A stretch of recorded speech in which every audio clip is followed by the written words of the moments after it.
Junkies. This is Ghostbusters Afterlife. We've just come from the UK fan screening.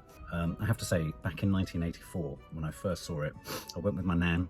I don't remember what she thought of it, but I remember coming out of the cinema and just being blown away by what I'd just seen. The monsters, the ghosts, the tech, the ghost-busting guns, the traps, the car, the sauciness of Sigourney Weaver, the craziness and the twisted kind of idea of romance that was in Rick Moranis. Oh, Bill Murray's droll delivery, Harold Ramis's ridiculous science. I would recommend, before you go and see Ghostbusters Afterlife, you certainly go and see the 1984 movie. Now, this is a non-spoiler review.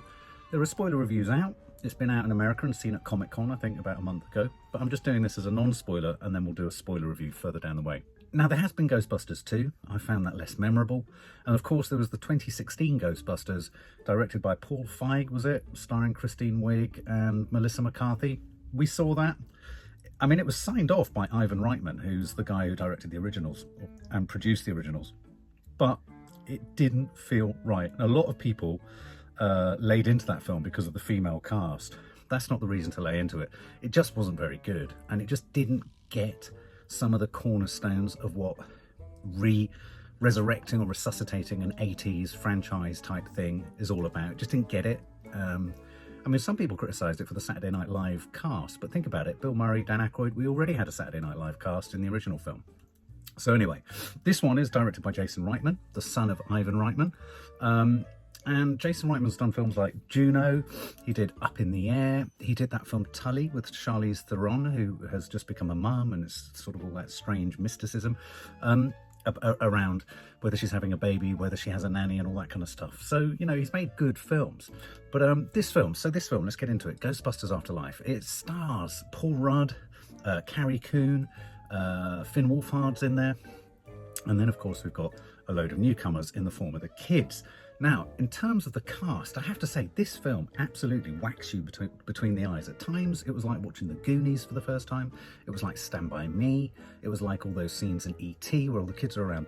The kids in this film are phenomenal. And they're led by Mckenna Grace, who Kiki apparently knew from so many other things. Apparently she's been in loads. She was in I, Tonya. She was in Ready Player One. She's in Captain Marvel. She plays the central girl who's essentially a wannabe scientist kid.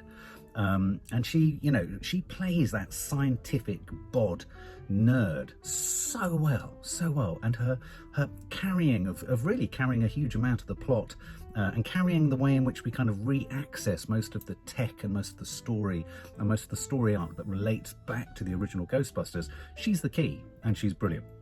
But she is ably helped by one of the most brilliant young performances I've seen in a long time. And this is by Logan Kim. And this is his first film. I mean, this is quite something. By all accounts, when he was talking live at New York Comic Con or somewhere, he comes across as quite precocious. But when you see him act in this, he plays a character called Podcast. Why called Podcast, someone says. He says, because I record a podcast. He runs around with a microphone. He's recording everything in a sort of faux journalistic fashion for his podcast. He's interrogative. He's inquiring. He's got funny quips. He's constantly got this running commentary like, she enters the room with a fear of the force of the god Zeus. You know, all this kind of stuff. Arched, funny, very witty, and a great addition. Finn Wolfhard's in there from Stranger Things. He's good. He doesn't have an awful lot to do, but he's very good, actually, and it's nice to see him in something else. Though, I would say that this, well, in a sense, the ensemble acting in this is very like Stranger Things at times, you know. See, there's a sort of interchangeability with them. This film captures that Spielbergian 80s feel so successfully. And part of that is down to the child cast, because of course they all riff off each other and play off each other so brilliantly. But a huge part of that, as you've seen from the trailers, this is a non-spoiler review, is in the tech, the production design and the set design. Now, what I like about this film is the fact that it uses that idea that was used in Star Wars and Alien and Blade Runner and all these other films, and the original Ghostbusters, obviously, which is this thing called battered realism. So, when we stumble across the pieces of kit, when we stumble across the Ghostbusters car, when you stumble across the costumes and the phasers or whatever they're called, you know, the and all that, and the traps, they look like they've been used, they look like they've been left, they look like they've been smashed up, battered. It's real. It's real. And what I like about this, something you see in the trailer, is that even the archive of the original Ghostbusters when they were calling out, which you see on YouTube, even that footage has a sort of battered realism to it. So that's all brilliant too. Something else I liked in this isn't giving anything away. You know, there are occasions where, when you see ghosts and monsters and all that kind of stuff, which you're bound to see, they go for the real build. They've got a real life-sized creature. They've made it, so they're interacting with it. So you've got a bit of that going on. It's not just CGI. But where there is CGI, what's even more remarkable about this film is that they managed to recreate the CGI and special effects so that they have a feel of the original films. But if you look at the original films now, the CGI and everything's a bit naff, obviously, because technology's moved on. But with new technology, they've managed to make the CGI and special effects, special visual effects, have a battered realism to them too. So it felt like the original, but it had moved on, but it wasn't jarring, if you know what I mean. So it all felt very familiar. Adult performers, Paul Rudd. Well, you could argue that one of the things this film was always going to lack was Bill Murray. He was an absolutely instrumental and pivotal part of the original films, certainly the original film. And you haven't got him, but you have got Paul Rudd, and he delivers that same droll, downbeat, quirky, off-beam kind of sense of humour that one just strives for and is desperate for in a film like this.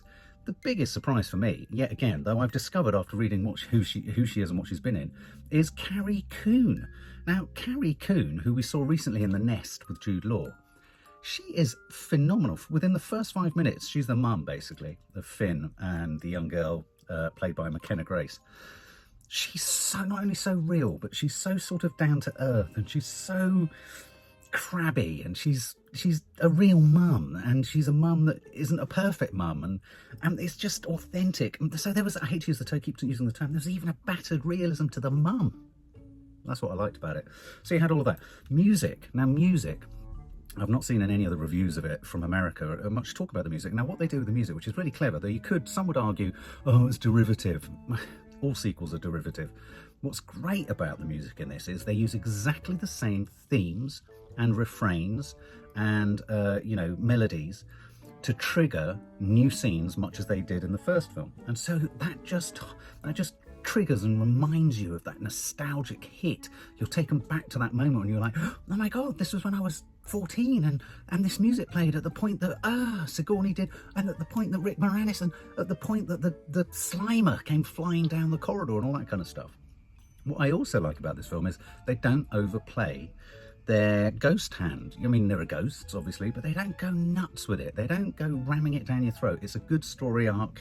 It's well acted. It's funny, and it's believable. And contrasting to the original film, which is very much set in a metropolis, New York, and all that kind of malarkey, this is set within I think it's Oklahoma, is it? It's really set out in the sort of Dust Bowl environment, which is, I think, a nice contrast. The script was amusing. The script was tight. I thought the script was tight.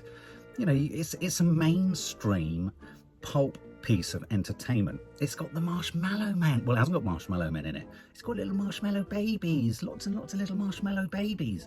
And they're kind of sort of naughty and they bite things. And then there's a wonderful scene where they're kind of doing weird shit in the actual supermarket. It's in the trailer, but I won't tell you exactly what they do because it's very funny. You know, everyone was very believable. Everyone gave it their all. I had countless goosebump moments in this film. You know, it builds to a wondrous crescendo. I had many goosebump moments, a little bit like the moment Han Solo, spoiler alert here, Han Solo got killed in The Force Awakens. I'm sure there's no one who doesn't know that happens. But when he did, I literally went, ah, in the cinema. And there were many times in this film where I went, ah, just like that. So what would I score this film? Bearing in mind, it's very hard to do a review when you can't talk about any of the plot developments, really.